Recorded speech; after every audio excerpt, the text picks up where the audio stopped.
Let's go. TSM versus FlyQuest. VOD review. Here we go. So TSM versus FlyQuest. This game's actually super important for both teams. TSM really want to solidify themselves as the third best LCS team, and so does FlyQuest. And FlyQuest has been struggling a lot versus playoff tier opponents like Cloud9 and Team Liquid. So getting a win over TSM would be really, really great for FlyQuest. On the other hand, TSM wants to solidify, be like, yo, guys, we're the third best team in the league behind Cloud9 and TL, and this would be a long way towards that. So let's see how this goes. TSM opening with Irelia, Yasuo, Thresh ban. Okay, let's actually think through a bit. Irelia, Yasuo, Thresh. Turtle played Yasuo bot lane. Yasuo can go to Pope, Yasuo can go to Viper, so it's a flex pick. They're banning out. Oh shit. Yuli, thank you so much for the host. So Yasuo is a flex pick towards Turtle, Viper, and Pope. That's where the Yasuo ban's coming in. For Irelia, Viper's played Irelia, Turtle can play Irelia, so that's where Irelia is coming in. And also Pope can play Irelia. As for Thresh, Thresh is a good blind pick, and TSM really thinks highly of Thresh, and they blind Thresh for Smoothie, so they're probably afraid of JJ taking Thresh on this rotation. So that's why the Thresh ban happened. As for FlyQuest, Lucian, Urgot, Israel, they probably don't think Zben is that great on Cassio, or they're okay playing versus Cassio. That's why they're not banning Cassio. Alright, let's start now. Is Jace blind pick a thing? I only see TSM do it in NA compared to the other regions. Jace blind pick definitely is a thing. Jace is a flexible pick that gives you priority, that leads into a poke comp that allows you to 1-3-1. There's a lot of different ways you can play Jace. So Jace is a good blind pick. It is a hard pick to play. There isn't problems with picking Jace early. The problems comes with playing Jace and how hard Jace can be to play. So All-Star blind I really like. All-Star is one of the better champions to blind right now. I actually wouldn't have minded a Cassio blind also, but Nocturne is also a good blind. Nocturne All-Star sets up for a good teamfight comp. They could even play 1-3-1 if they want to. Interestingly enough, TSM responding with Tahm Kench and Varus. Varus is something we don't see that often. Kench is good versus All-Star. Kench is good versus Nocturne. And Zoe they picked into is actually pretty bad versus Kench too. So Kench pick ends up becoming really good. But the problem with taking Kench and Varus is it's a good lane. You're going to win lane. But you're kind of forced into a 1-3-1 situation. And you're kind of forced into playing side lanes. And NA teams in general aren't good at that. But TSM is unique in the fact that they want to play side lanes. They want to play 1-3-1. So this is a draft that I would be very excited to see a LEC team or a LCK team do.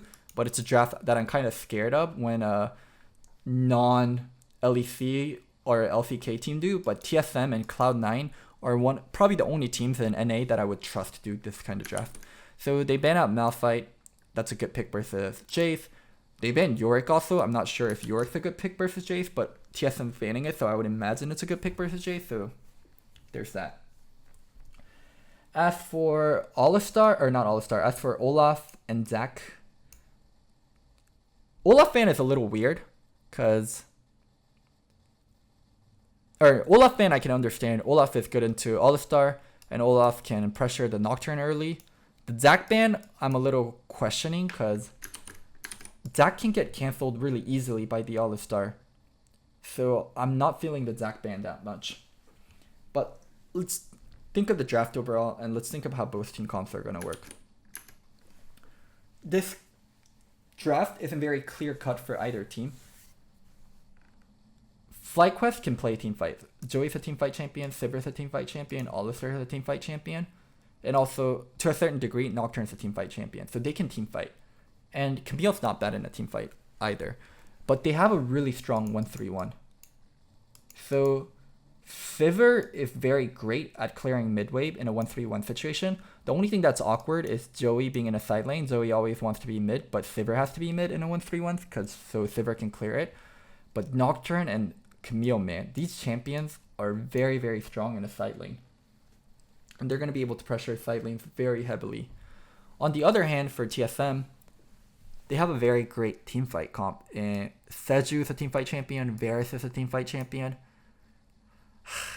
Sylas and Jace aren't true teamfight champions, and they're much better in a side lane, but they're not worthless in a teamfight. So you can definitely play these champions in a teamfight setting. As for Kench though, Kench is not a true teamfight champion. And a lot of times what you'll see happen is Kench in a teamfight will get blown up.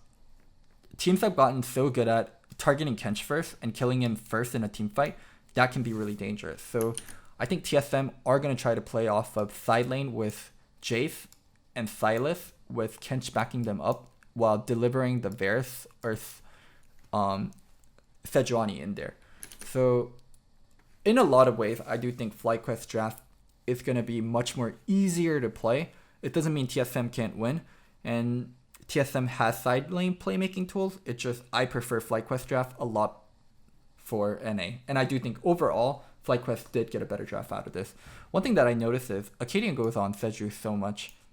I think it's actually a limiting factor for TSM that they feel very confident with Acadian on Sejuani, but on other champs, they probably don't feel as confident. And I just see them draft Seju in so many of the situations ubiquitously. Alright, let's go. Yeah, Sylas is insane versus Ali. Ah, that's true. Sylas has so many good ults to steal.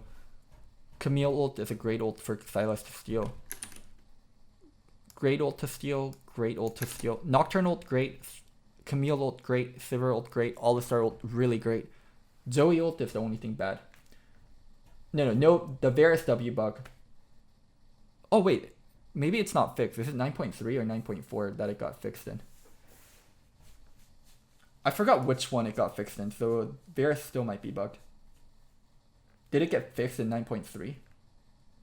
You need tank and engage from somewhere, don't, right?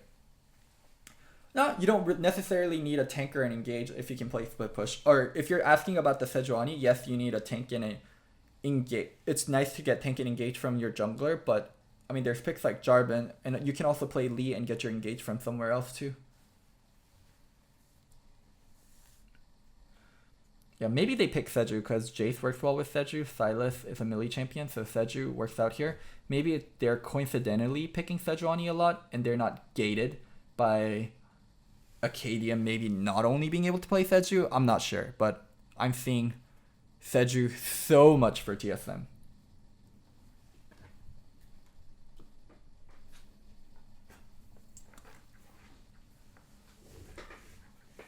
TSM is a European team. I mean, they do have 3 European players, Bjergsen, Zabana, and Broken Blade. Ooh, Bjergsen skipping wave to punish Pobelter.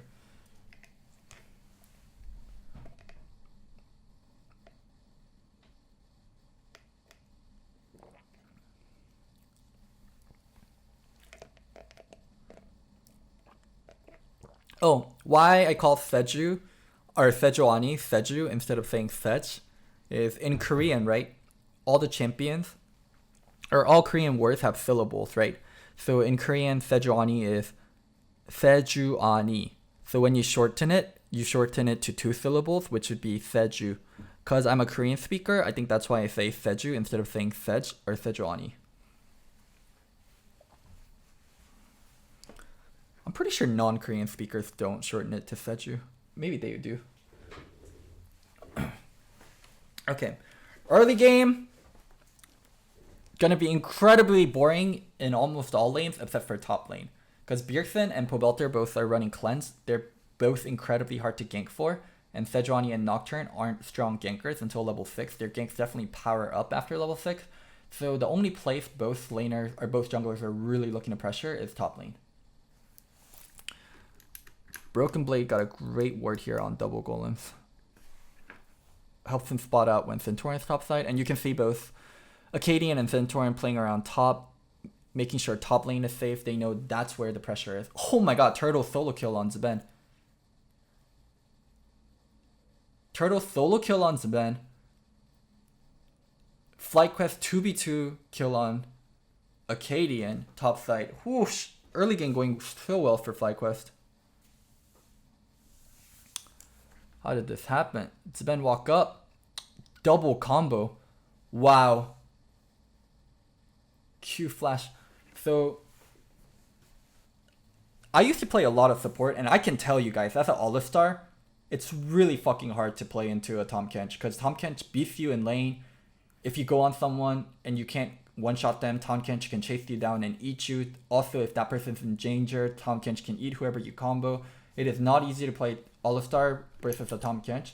But JJ went in and got one of the only ways to get a kill on a lane with Tahm Kench, which is double combo. Holy fuck, JJ beasted that, and then Zben walked up and just got insta-get by Turtle. Really well played from FlyQuest.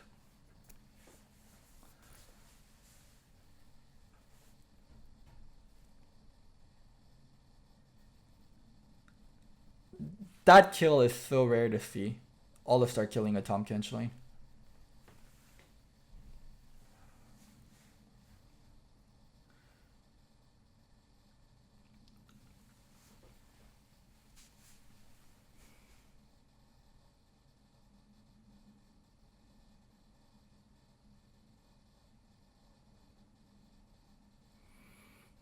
Nocturne first ult, super important. Let's see where he uses it.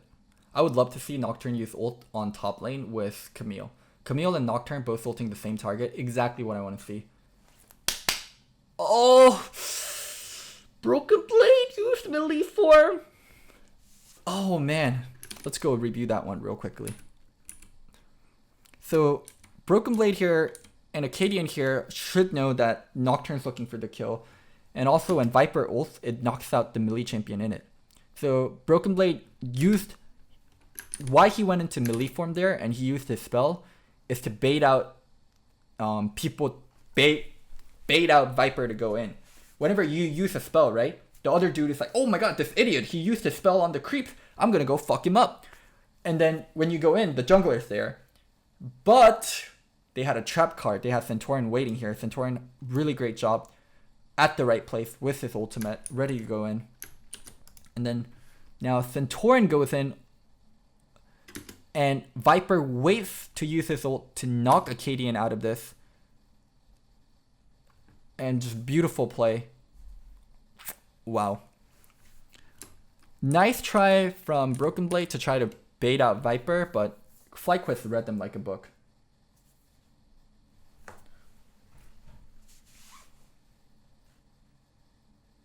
Shouldn't they have targeted Seju? No. It's correct to target Jace. Maybe they could have killed both. That might be going on to a greedy side. It's completely fine for them to just kill Jace there. And one of FlyQuest's main win condition, which is getting Camille ahead. I think FlyQuest would have so much more preferred it if Camille got the kill, but this is completely fine. Nocturne getting the kills. Oh man, one of their main win condition is activated, which is Camille getting ahead. Camille getting ahead is huge for FlyQuest. That's what they're banking on later on for the side lane plays and the side lane prio. Woo! Pull out their hard cookie to catch. He saved this flash and he was able to flash out Acadian ult. Maybe Acadian could have held his ult longer.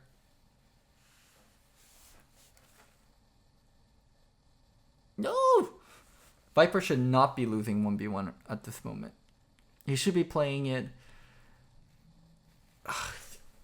Also, he needs to be a little bit better with sync with Centauran. If Centauran's bot side, definitely don't go for the trade. Now, when Viper has his ult up and when Centauran has his ult up, Broken Blade is free monies. Broken Blade should know Centauran's going to be topside. This is free monies play. Bjergsen spots Centauran on the race. Broken Blade cannot push out. If he pushes out here, it's instant death. He should know Nocturne's on top side of the map. You are free monies, Broken Blade. Nocturne presses R, Camille presses R. Centauran not going for the gank because he feels like it's too obvious. That's fine. It's important Centauran keeps ganking though and keeps utilizing his ultimate. He has 2 kills and he is the one with... Like, he is controlling his own team's destiny. If I don't see the gank top, they better get this dragon. I don't like this gank boss side.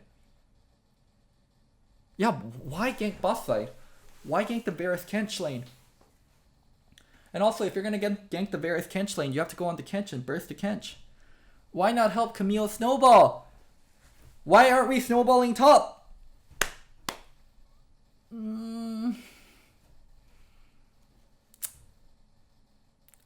Seriously though, why aren't we snowballing top? Lucas.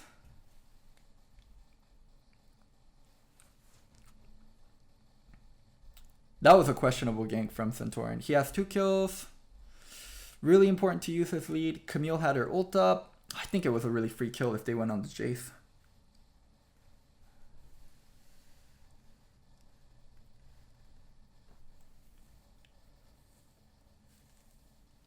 They're not snowballing the early lead they have, and they're not activating Camille.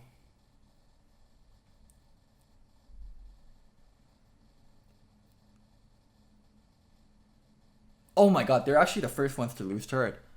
What? Pick Camille. Get 2 kills on Nocturne. Lose turret first top side while your Nocturne ganks bottom and give up Herald. What? What? What? This is some NA macro.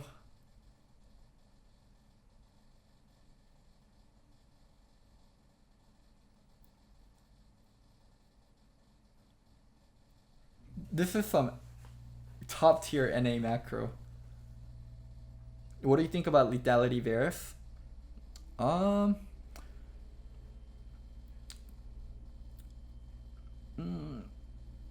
It's okay.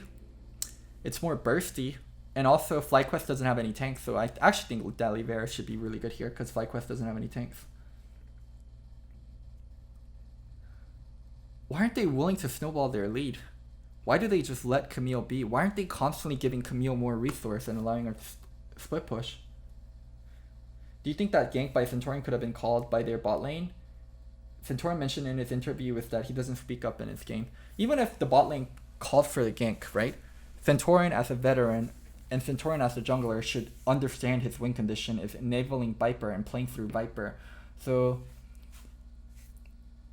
think of it this way. You have to study. And I ask you to go out to a party, right? Is it my fault if you come to the party with me? Even if I'm the one that invited you to a party before you have a big test, if you don't have the self-control and you come to the party instead of studying, whose fault is it really? So even if bot lane called for the gank, it is Centauran's fault. Oh my god, they're playing towards bot lane instead of playing towards Viper and enabling Viper. I fucking hate how FlyQuest is playing. Play to the win condition and play to what makes your team strong. Why are we playing towards the Kench and Varus?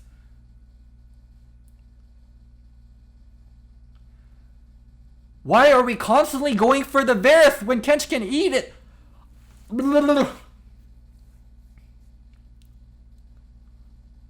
Why are we going for the Kench lane? Oh my goodness. Oh my goodness. Oh my goodness, FlyQuest, play to your win condition, know what you need to do. I'm very sad watching this game because I believe a lot in FlyQuest and I have high expectations for FlyQuest. But they don't know what they should be doing.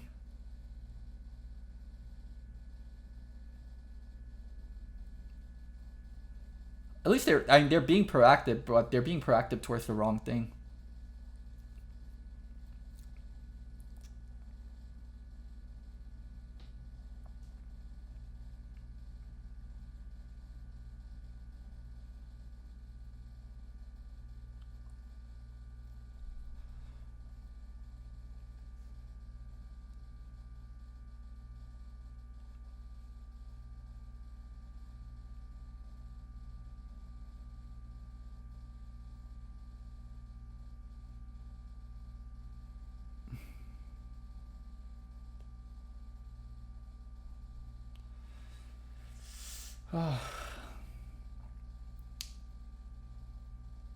Is Fly bot lane better than Zben and Smoothie? I will say they're not better than Zben and Smoothie, but both times they played, Fly bot lane has actually gotten kills on Zben and Smoothie solo. So maybe they're kryptonite. But it's just been off of mistakes though. Smoothie and Zven bunched up and JJ punished.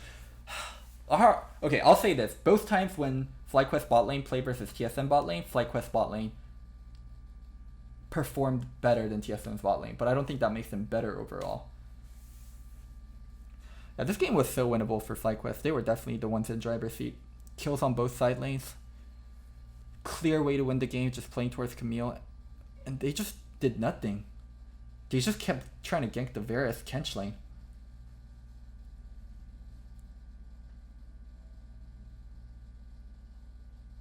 Why pick Camille? You don't pick Camille for teamfight. You pick Camille to enable Camille and play towards Camille. I don't understand. Why is Bjergsen behind in CS so much? He's only behind like 20. And Zoe versus Silas, it's still a range matchup versus a melee matchup. Oh, I'm so frustrated. I'm so fucking frustrated. I mean, I'm not going to take credit away from TSM in terms of they did a great job countering FlyQuest's overly aggressiveness towards bot lane. But I can't give you that much credit, TSM, when you gave FlyQuest a clear way to win the game for them, and then you just didn't get punished. This is kind of the game where there's no true winners. TSM's having a good mid and late game, but it's only being enabled through FlyQuest mistakes.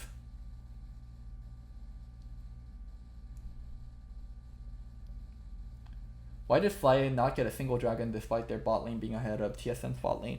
The timings they went for dragon was bad, and Bjergsen actually had control mid a lot of times. So it wasn't that easy for FlyQuest to just go straight for dragon.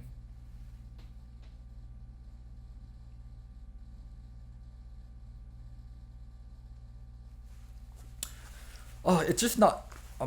my problem with it is it was super clear how they should have played, and they didn't execute on it. That's my biggest problem with everything. Toby, Faker, Rookie, Bjerger, Doinb. I don't want China, so hard to judge Rookie and Doinb, but Toby has looked like a monster.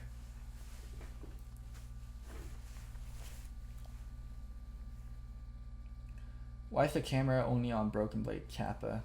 Because he's the cutest member of TSM. Kappa. Well, they're trying to finally enable Viper. It's just 30 minutes into the game, and you probably should have done it a little bit earlier. Maybe doing this before your whole team was incredibly behind might have been better. Oh my god. And they're now responding to TSM's play. Viper teleported top, and Lucas and Centaurin's like split pushing bottom. It should be Viper split pushing bottom and Centaurin like walking up. Oh my god.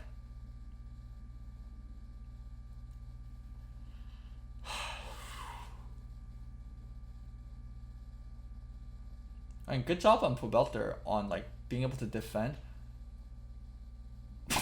And they get Baron off of this. Oh.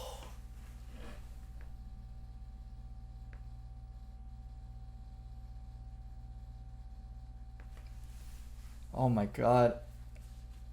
Dude, because a lot of the popular streamers, when they VOD review, they just flame the hell out of people. I try my best to not flame and just try to call out blame where it is legitimate. I think the way FlyQuest played this game was atrocious though. Fucking atrocious. They had a really easy win condition that they could have executed. But they were so atrocious about it.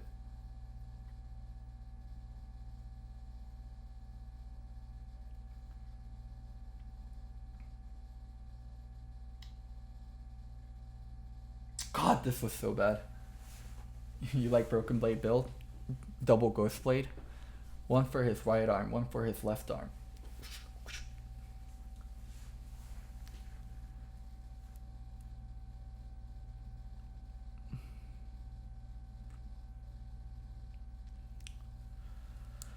Yikey yikes though.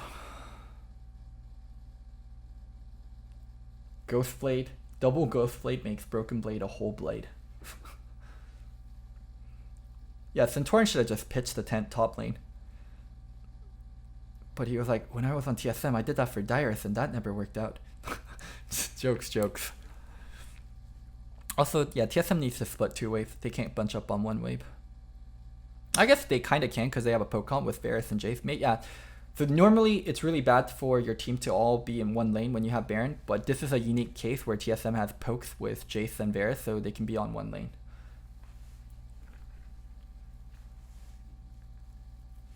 Unique situation. Usually you need to push 2 waves, but TSM had a poke comp, so they could be in 1 wave.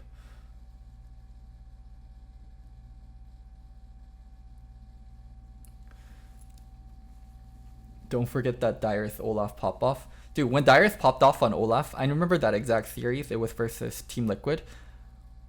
Like, we didn't practice Olaf until like 2 days before.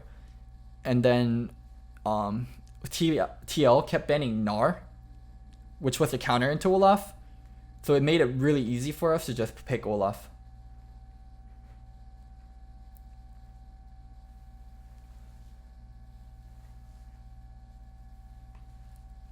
Broken Blade, all better top wins, smiley face. What a European player. Oh, TSM can bunch 1 wave. They can just bunch up into 1 wave or 1 lane and just poke with Jace, poke with Varus, and end the game. Poke, poke, poke, poke, poke, poke, poke, poke, poke, poke, poke. They should control Baron first with Baron up. But the game's super easy for TSM. Oh my god, that Zoe poke though. Bjerg needs to reset, yeah.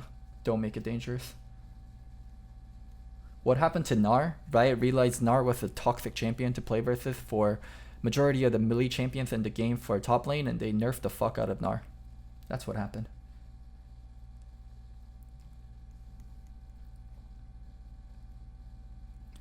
You know how I talked about it was really hard for Zoe to be in a side lane?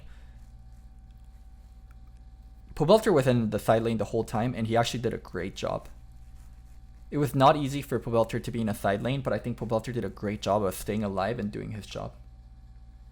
What kind of team comp would you want to draft versus a poke comp? A comp with strong engage and great side lane play. Wait a minute. Camille Nocturne, All-Star Sivir? That's great engage. Wait, Camille Nocturne? That's a great side lane play. Draft wasn't problematic this game. It's how they played it. FlyQuest, you had this. You could have won. You should have won. You had this. This was such a sad game to watch. Ugh.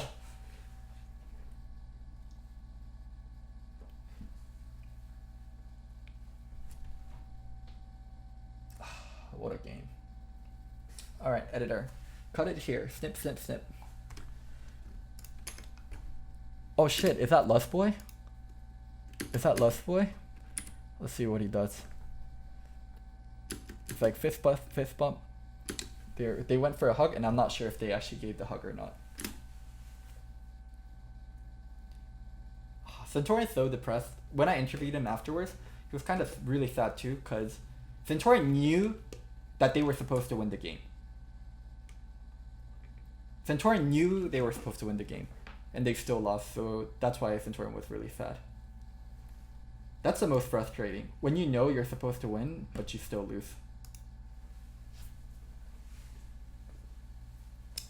Let's see what Zeben said. Holy shit, Zeben is tall. Obli is pretty tall too. So when Zeben is like a head taller than Obli, Zeben is fucking tall. Especially, Zeben looks super tall when he's next to like Lustboy or Broken Blade, because they're on the shorter side, so Zeben looks like a fucking giant. Let's see what he said. Against CG. I think once our game gets a little better, we'll be really good. I can't hear anything. Better, but our game today was also good. I think we're getting better and better. I just had my sound muted. I'm a fucking dummy. Strengths as a team. I think our early game has been really good, except for maybe this game. But yeah, your early game was not good this game. He's like, wait, not this game. I got solo killed. I think we struggled in the mid game in our losses against Cloud9 especially, and against was it CG. I think once our mid game gets a little bit better, we'll be really good. Because now I think that our mid lane has gotten better, but our early game today was not so good. But I think we're getting better and better. How do you think the team stacks up to the other teams near the top? I mean, I think against Cloud9 we played pretty bad. We had a lead, we threw it away. Against DL we won, so the teams above us right now we're fine against. I think we have 1-1 against the top 1 and 2, so I feel comfortable. So like you said, the win today wasn't as clean as it could have been. Where do you think the team needs to improve or kind of polish up? I really want to hear him say synergy between Acadian and Broken Blade, because Acadium and Broken Blade lost a lot of 2v2s. But it's kind of hard for Zven to call them out publicly. Even if he thinks that's a problem, he probably shouldn't call them out on it publicly and probably talk internally as a team, but I'm curious to see what he say. But I think the biggest problem for TSM is their early game and their engages. If he says engages or like just says early game without mentioning Acadian and Broken Blade, I think I'd be impressed. I don't know. I think our early game is our biggest strength, but today was off. What? I think in general, once we improve our mid game, like I said, I think we'll be a really good team. Well, Sven, thank you and congratulations again on the win. And for more on the game, let's hear from the State Farm analyst desk. Is TSM's early game really that good?